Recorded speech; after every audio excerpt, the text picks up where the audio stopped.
As you can see on today's episode of Getting Naked, the podcast, we have a very special guest. We have two very special guests. This is one of them. If you don't follow Kitty Boy and Friends, you won't know who this is. But why aren't you following Kitty Boy and Friends? This is Fifi. And Fifi is a fairy squirrel kind of creature that could be a cat. We don't know. But if you want to find out, just tune in to Getting Naked, the podcast, coming up next.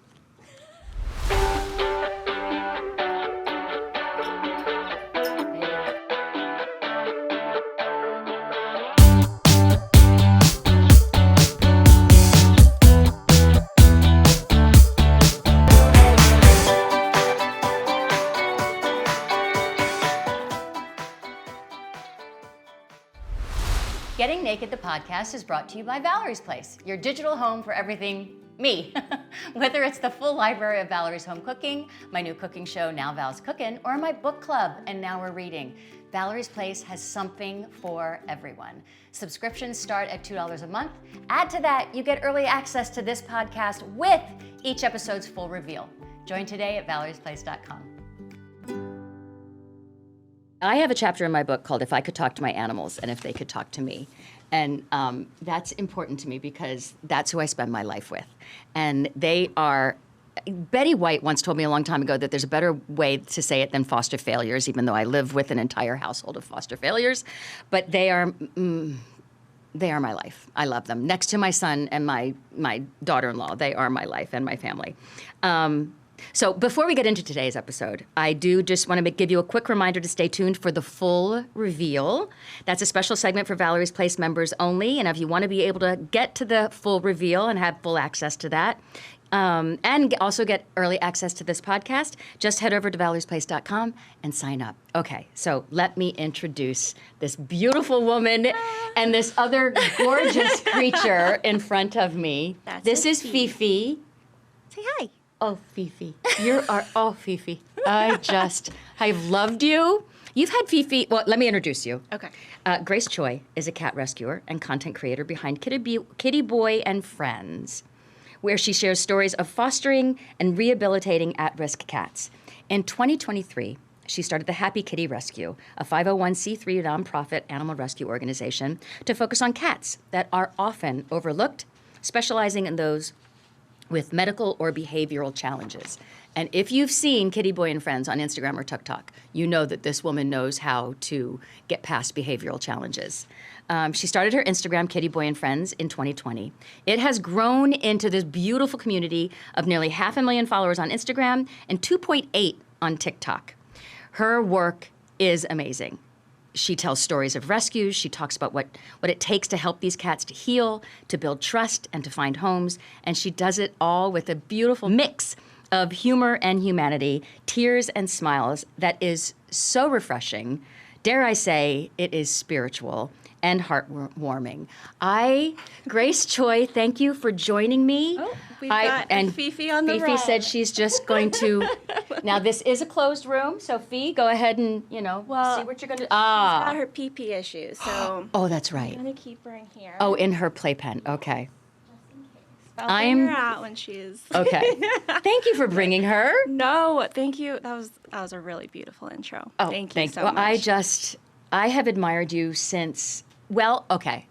I'm just going to go back to the story that I'm sure everybody started. I know my son and my daughter-in-law also follow Grace, Kitty Boy and Friends, when it's just Kitty Boy and Joey. Yes. And Joey was featured on the Dodo like 4 or 5 years ago. Yeah.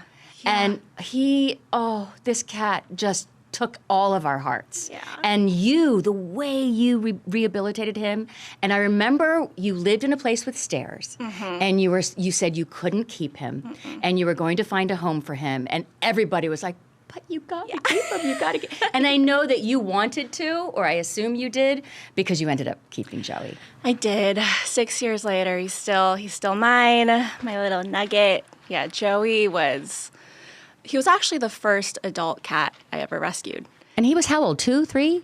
So crazy. I got history on him years later. Did you? Yeah. So, I mean, right now we're kind of skipping around. But That's okay. The person who dropped him off at the shelter actually reached out to me like 2 years ago because she found me on Instagram. Stop. Yeah. And she was like, oh my gosh, like that's the cat I dropped off. It's pretty hard to like duplicate. Yes. Joey is one of a kind. Just for the viewers, he's missing his 2 front legs. So He's got one claw though. he's got one little pirate hook, and he's got these little, they're like nubs, like T-Rex He's a little nubs. T-Rex boy. Yeah.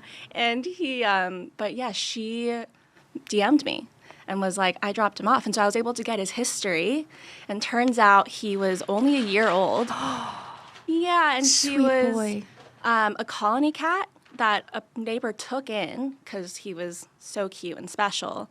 And then when she moved, she abandoned him outside. Yeah. Yeah, and he's got no defenses. Like None. Like I said, he's got no legs, and so he ended up getting mange, which is it's scabies. Yeah. And then he was just deteriorating outside by himself, and so this And person, so scared. so scared. He's terrified of literally everything. Still. Because when you see, and as anyone who lives with cats knows, that once they love you and trust you, they're out doing everything all the time. But if anybody comes over, because I already asked Grace, can I come over and meet Joey? She's like, I don't know, because Joey doesn't really like anybody. Yeah, he will get used to people, but it takes like weeks. Yeah. And months. Okay, I'm moving in. Yeah, if you want to move in, you're welcome. We have an extra room. Okay. Yeah. No, he takes time. Like I just moved in with my boyfriend a few months ago, and he's like just now, like Really? starting to come out around him. Yeah. So he's just like a very sensitive creature. Well, it took you how long before he actually, I remember when he jumped on your bed. Oh yeah, That was amazing. That took months. Wow. Yeah, he for sure was the slowest. Slower than Potato and who's the other one I'm thinking about? The Bruno. Bruno scared me for you. I love. He's scared. Still? Oh, yeah. I still have the scars. Bruno really scared me because he really got you. He was scary. I'm still a little traumatized by him, but he was also such a huge lesson for me, and his arc is quite incredible and beautiful too. But yes, he was scary. Yeah. So how did Joey come into your hands? Yeah, so I believe he was in like a shelter in Orange County. At the time, I was working with another rescue called Boomer's Buddies Rescue. And Jess, the founder, was like, hey, there's this cat in the shelter. Like, would you be open to pulling him? And I was like, yeah. This was like peak COVID. And all you had was Kitty Boy? I had Kitty Boy, and at that point, I had just fostered kittens. Okay. So this would be my It's first a big job. adult cat. But we were in peak COVID. I was so bored, Okay. as we all were. Yes, yes. I was so bored. This was like November 2020. And so we were all sitting at home miserable. And I was like, yeah, like this sounds like a fun project. Let's do it. And the video that they took in the shelter was so heartbreaking. So sad. And immediately just like, He was in the corner. he was in the corner on his hind legs, getting up with his little T-Rex arms, trying to back in. Like he couldn't back up anymore. Exactly. Oh, baby. And it was so sad. And they had labeled him actually as feral and aggressive in the shelter paperwork. That is not the boy I see online now. No, and I was like, I remember seeing that going, what is a cat with no legs possibly going to do? Right. And so it Protect made- himself it however made they can. No sense to me. And so I remember we signed a waiver that was like, yeah, we understand that he's feral and aggressive and we're going to take him home. And so I pulled him from the shelter, brought him home, and he was terrified, just screaming, howling. And then the second I put my hand out for pets, he just melted. Oh, Joey. And it was just like that. Really? He just wanted love. Yeah. He was just so afraid. And then the second I just offered him a little bit of love, it was like immediate purrs. And you exude love. Like just from meeting you for the first time, just hearing the way you speak to your animals online, Yeah. like you are the embodiment of that. That's really That's a hard compliment to take. take it Thank because you. you've rehabilitated some really beautiful animals that I don't know that anybody else could. I know there's a lot of beautiful, patient people out there, but Grace. So yes, you rehabilitated Joey, and then you decided to keep him. I did, and that was 6 years ago, believe it or not. What finally made you decide? Because I know your stares scared you for him. Yeah. It was just constantly watching him evolve. Like, it was like, and he was my first adult cat. And so it was just like, this was such new territory for me. And Kitty Boy loved him. Kitty Boy was obsessed with him. And he was a huge reason why Joey came out of his shell, too. It was just like he was really learning from Kitty Boy, which was such a beautiful relationship. And another reason people completely fell in love with their story. And he was just the way that he just kept evolving with a little bit more time, a little bit more patience. Like, I just left the door open to see. And like one day he was just like walking up and down the stairs. Like, with only 2 legs. With only 2 legs. Like, army crawling his way. He's so amazing. Yeah, it was I was like, whoa. And then by like month 3 or 4, he was like flying up and down the stairs, like running, like fly. It was crazy. And then he was like jumping on the bed and like totally cool with the dogs and totally cool with the foster kittens. And it just like over time, I was like, oh. In fact, he loved the foster kittens. Loved. He was really good at welcoming them in. Yes. Yeah. He would always like give a little hiss first and then immediately just would be like, okay, like you're mine. And it was just the sweetest. Yeah. His story was, I think the fact that it was my first adult cat was a completely different twist. I think when you rescue an adult, there is this level of gratitude that they show that I feel like kittens, they're like, this is yeah, they're like, yeah. They don't know. But when you have a cat who's really had a rough life and lived an entire year, I most likely neglected and abused. Very neglected. You can tell. To the point where he was kicked out when it was time for them to move homes. He, just the level of gratitude that he shows every day is amazing and transformative, and also just the building of trust with them is just like the most rewarding, intoxicating. I mean, that's with cats anyway. Yes. You know, I have 5 cats. Wow. Well, I say I really have 3 because now 2 of the cats who used to be my mom and dad's cats, and my mom and dad have since passed, they have now become Wolfie and Drea's cats. Okay. But when Wolfie and Drea are on the road, I take care of them. Anyway, long story Yes. short, what I want to know from you, and I still want to get into every animal because I want to talk about Potato, I want to talk about Bruno, I want to talk about, right now my heart belongs to Cosmo. I just love Cosmo. But here's what I want to know from you, because you're just glowing. And I just want to know, what has fostering done for you to expand your heart? Everything. I mean, it's completely transformed me. I mean, 6 years ago, I was such a different person. And throughout this journey of fostering cats, I've also done a lot of healing work and therapy on my own time, which has been really like a synergistic relationship with the cats. It's just every time I bring one in, I feel like I learn a huge lesson from them. They're always here to teach me something. Right. And I really believe we're crossing paths for a reason. Specifically. Very specific. Like they are brought into your life specifically. Yeah, I agree. I feel that now, especially in hindsight, and now I'm a little bit more aware. I'm like, yeah, like we're here for a reason. We've got some sort of soul contract going on, and you're here to teach me something. And every time I learn something new about myself. I gain a different perspective on life, on love, on what it is to be resilient, to heal, I don't know, every cat offers a different thing. It's true, because every cat has such a different personality. So different. So. But what have you learned, I think, what's the biggest thing you think you could take away from what you've learned about yourself? Besides like something, like you obviously have a lot of patience, not a lot of judgment, but what is probably the biggest thing you've learned? Honestly, this is a surprising answer, and that it's just coming up, is honestly how strong I am. I love hearing that from a woman. Yeah, love hearing that. It's surprising for that to I'm glad come you're up. realizing and recognizing that. Yeah, I'm like, wow, I'm actually shocked at how resilient I've been throughout this journey. Because the grief that you have to go through so often. It's tough. It's been tough. And surprisingly very hard. A lot of highs and a lot of lows. And every time I'm like, I don't know how I'm going to get through Well, this. you just recently lost a kitten. Was it a couple of months ago? Did I? And it was like, oh, I know, because you go through, remember. I mean, you helped so many. But the kitten, we really thought she was going to make it, and then she had an amputation. Oh. And she fell quickly. Petunia. Petunia, yeah. Her Petunia. Yeah, I didn't have her for very long. You didn't have it for very long at all. No, but they do. And Canoli went through his fine. He survived, but with some, I mean, he was a huge lesson, actually. Speaking of lessons, that's the whole thing.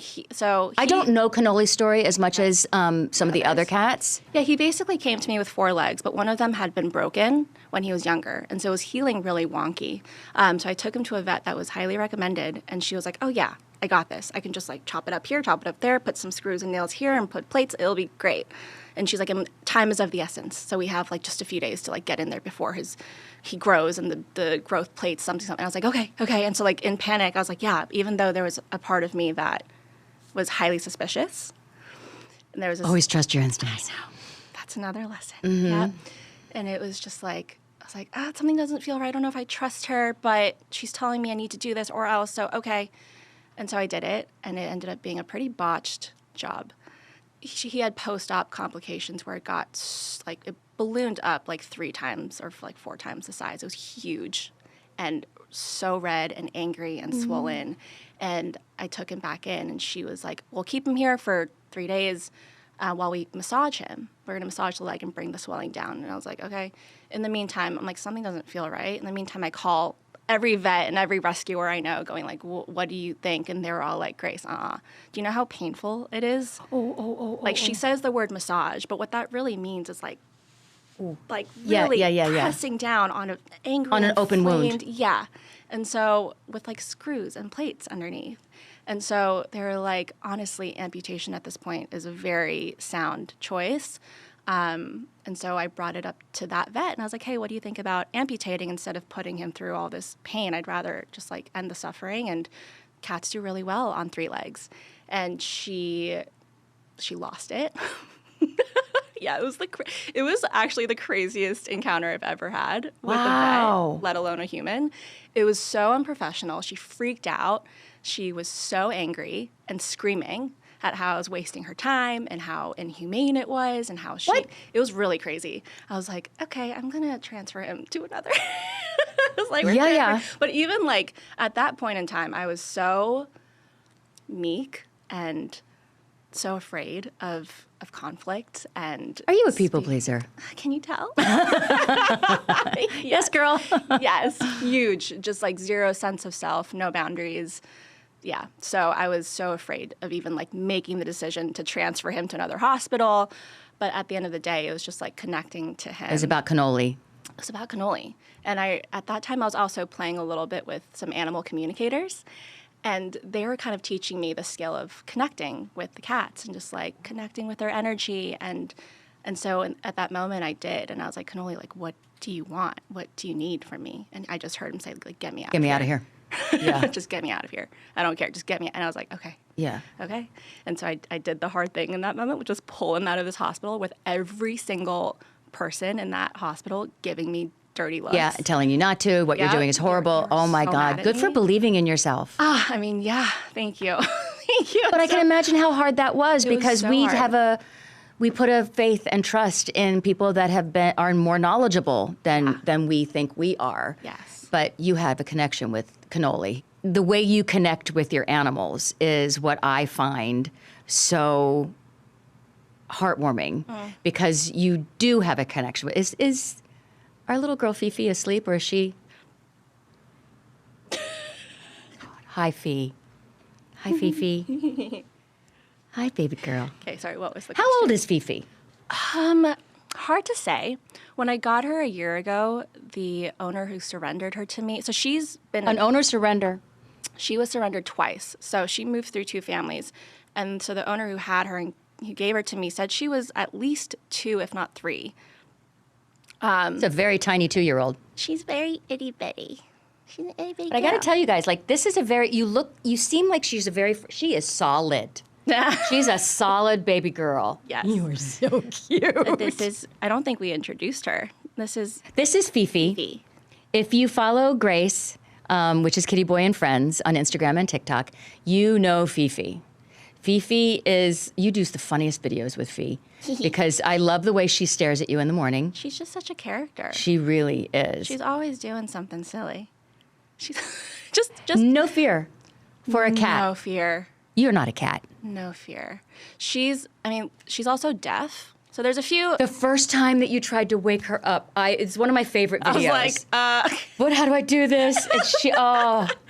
Just go scroll through Kitty Boy and Friends and scroll all the way to the beginning and just like watch different videos. Yeah, so she's got quite a few quirks. She is full grown. She's only 4 pounds. When I first got her, she was only 3. Wow. She was extremely underweight, had constant diarrhea, had a lot of tummy issues, but now she gained a full pound, which is for her size, huge. A quarter of her weight.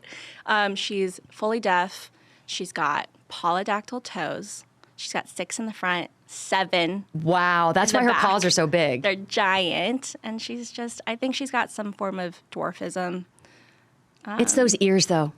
Yeah, it's the ears that do it for me. Is she going to jump down? Probably. Do you want to get back? Are you brave? She's like, I don't really want to be a part of this conversation. I feel like I'm going all over the place because it's like there's so much to talk about. ADHD's real. Oh, right it is.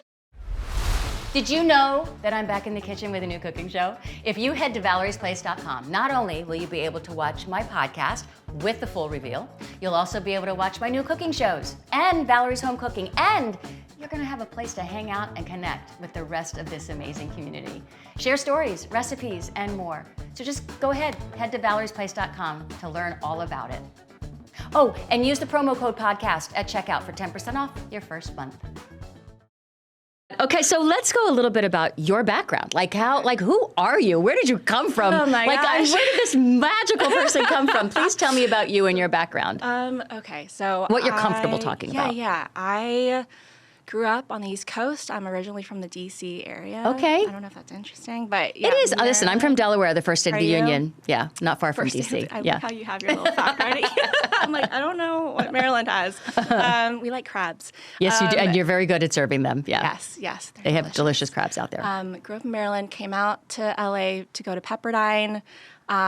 Always beautiful campus. Beautiful school, and then I just haven't left. So I've been in LA ever since. And growing up, I was an only child to 2 parents who, were going through their own stuff. And so I was very lonely. I, really hit a big bout of depression in my high school years. And it was actually my senior year of high school. My school required every senior to do 2 weeks of community service anywhere that we chose. Wolfie's did too. Yeah. I think it was amazing. Yeah. And so I chose to do it at a dog rescue. I was really struggling with depression, and I started this 2-week volunteer at this dog rescue. And it was an hour drive in the middle of nowhere, Maryland. It was like on a farm. And I remember going every day and just feeling the most joy I've ever felt. Really? In my life. Yeah. You were just like, I can't wait to get there. Yeah. I would be so excited to drive that hour to the middle of nowhere, Maryland, to sit at a farm. And it was just sitting there and watching these dogs who had been through it and running around this 2-acre property, just filled with so much love and joy and fulfillment. And I was like, this is what life is about. This is it. And I remember leaving that going, wow, that was a magical experience. I'll probably never experience anything like it ever again. And I kind of just kept it. It was like one of those, it was just a memory, a magical memory that I never thought I'd feel or seek. But I obviously life finds a funny way of taking you back to, taking you exactly where your heart wants to go. Yeah. And I was also on track to really take over my dad's company. So that was. And what did your dad do? My whole life plan. Restaurants. Okay. Yeah. Oh, wow. Yeah. Okay. So he loves your Food Network shows. Yeah. He loves food. We love food. We're all huge foodies. And he owned restaurants in Chicago. And it was my plan to take those over. And went to business school, got my MBA, did all of that. And then at some point in college, I got an internship at Vanderpump Dogs. I don't know if you're familiar with Lisa I've heard Vanderpump. of it. Yeah. But she has a dog rescue in West Hollywood. And when I initially came to LA, I had this big dream of Hollywood, the industry. I want to be involved somehow. And I thought maybe a producer role or something, And so I had all these different internships in fashion and magazine. And then I was like, oh, there's this one with dogs and Lisa. What a cool mashup. Let's try that. Yeah. So I worked there for a year, and I ended up quitting and wrote a very intense, pointed email. I left angry. Yeah, and I kind of regret it looking back. Not regret, but I'm like, okay, I wouldn't make that choice now. It was just like I was 21. Did you have to vent? Yeah. Okay. I was 21. I was like, yeah, like, and so I kind of left in a big plume of smoke. And, but honestly, I am kind of proud of that because she really stood for what she believed in. And I believed that they were prioritizing things that didn't feel totally aligned to me. And so I left that and then was going to take over my dad's business. And then. When did Kitty Boy come into the picture? I believe like in 2019. So I was kind of like sitting around about to like get into my dad's stuff, and a friend that I had met through Vanderpump, Jess, with Boomer's Buddies, she was like, hey, I've got these 2 kittens. I'm out of town for a week. Do you mind just watching them for a week? I was like, yeah, that sounds so easy. And so I was like, we got them into the house, and the week went by, and I was like, Jess, I'm not giving them back. Yeah, I know that feeling. No, I was like, this is ridiculous. And so I was like, I'll keep them until they find their home. And so I fostered them for like 2-3 months, and then we found them a home. And that just started the cycle of endless fostering. I believe that was 2018 or 19. But you kept Kitty Boy. Kitty Boy, yeah. He was like maybe my 4th or 5th foster. Okay. Yeah. So he came, and then And how did he become a foster failure? I don't know. He was a special little boy. He was just so special. I remember it was just an instant connection. He was so snuggly. There was a moment where I remember my boyfriend was playing the guitar, and he like ran up to the guitar and just sat on his lap and watched him play the guitar. And I was like, what is this? Like magical little thing, And keep in mind, this was like the 5th cat I've ever really interacted with. Like I had never really been around cats until those 2 kittens that I fostered for the first time. Yeah. I didn't know cats. Okay. I didn't know how magical they were. Yeah. I didn't know how...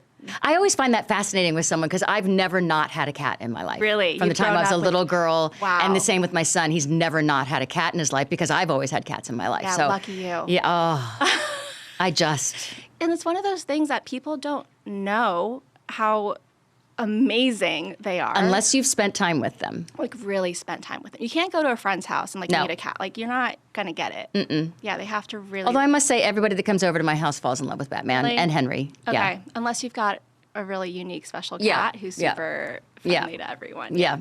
Yeah. As they are. Yes. Yeah, that's awesome. You'll have to come over and meet them. They'll be happy to meet you. Oh my God, I'd love to. Maybe we can have a little play date. Yes. Oh my God. Oh my God. I fostered for about 2 years after I lost my soul cat. In fact, he's still the cat on my. You can't see it here, but I took a picture of. My soul cat was Dexter. Dexter. And Dexter's been gone for over 10 years now. Wow. But he passed away, and someone that worked with me on Hot in Cleveland said, I said, I'm just not ready for another cat. I don't know that I ever will be. It tore my heart out to see him pass. Mm-hmm. And she said, what you can do is foster, because they need to socialize kittens all the time. So I started fostering from a shelter here in town, and she was right. And I think this speaks to spirituality and to your heart and how open it can be, even in grief, that by taking care of helpless little creatures that need our help really does open up your heart to a whole new world, even when you think you're never going to heal. So you go to shelters a lot? I do. Yeah. Oh, that's so hard. Have you ever been? Yes. I mean, I used to go to them, and they used to take me in the back and take the kittens out that they couldn't put out front yet because they were too young. Yeah. They needed bottle feeding, or like Batman, the cat I have now, he's going to be 13.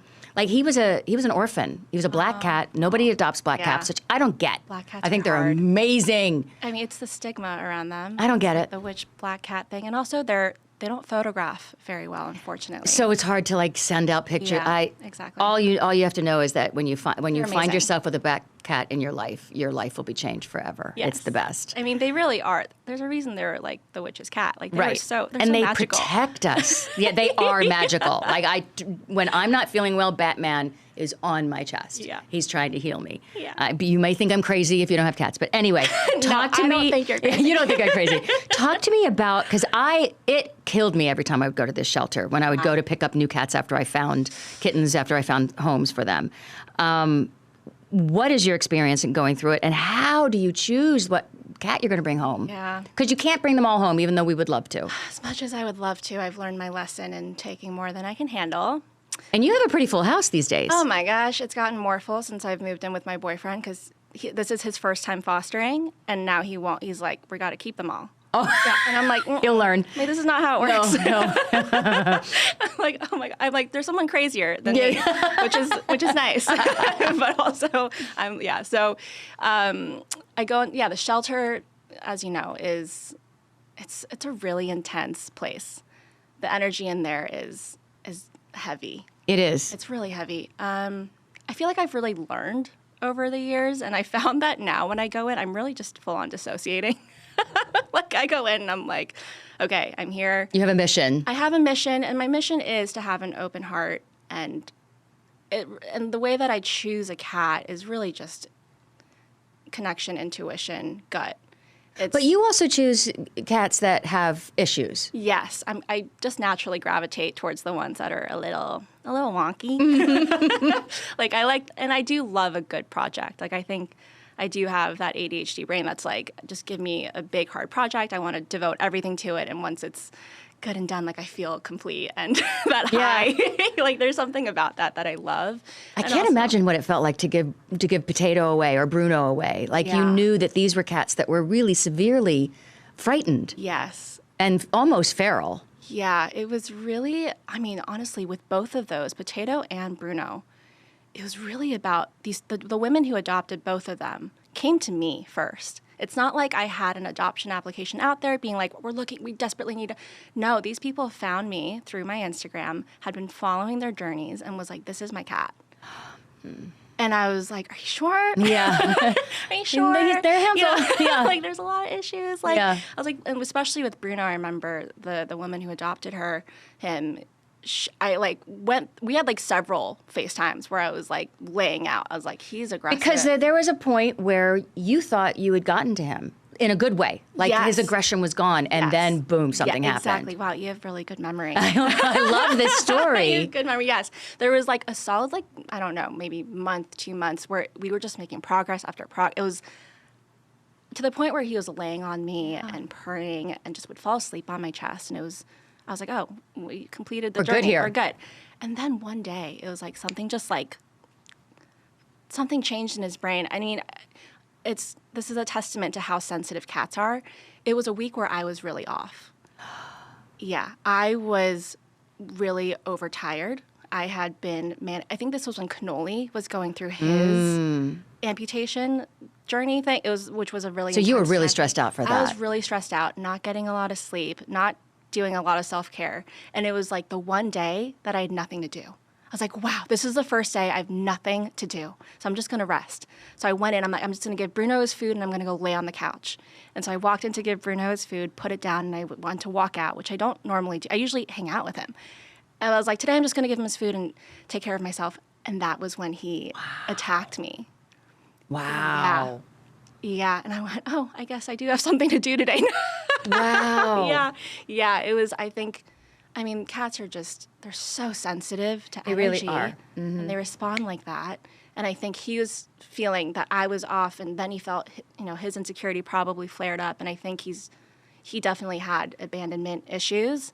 I don't know if he was abused, but he was definitely neglected. And yeah, it just triggered that. And he just went full on feral and just. That's frightening. Yeah.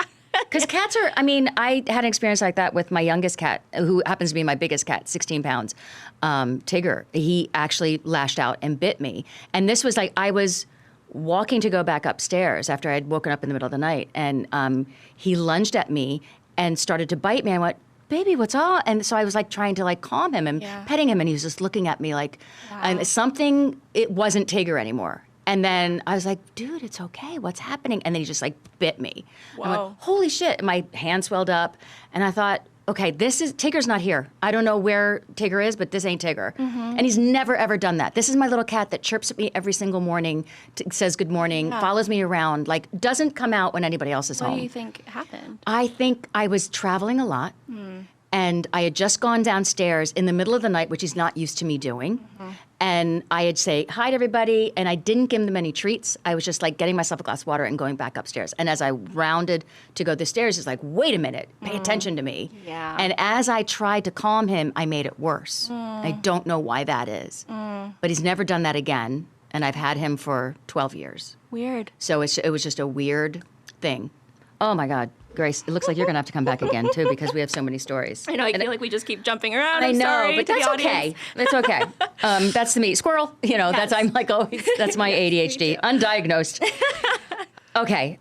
You know what? We're going to have to get to the full reveal at some point because I could talk to Grace forever. So let's just talk about this. Thank you for listening to the podcast. And we are going to ask a few more questions. I want to talk to you a little bit more in the full reveal, which is just for our subscribers on Valerie's Place. So if you want to hear more, you just head over to valeriesplace.com and sign up. And for just $2 a month, you can get to hear the full reveal and get early access to every episode of this entire podcast and all of the podcasts.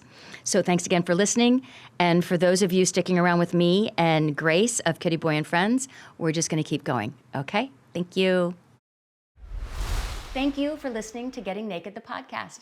If you want to hear the full reveal from today's episode, head over to valeriesplace.com and sign up. For $2 per month, you'll get the full reveal and early access to every episode of the podcast. Use the promo code podcast at checkout for 10% off your first month. I'll see you next week.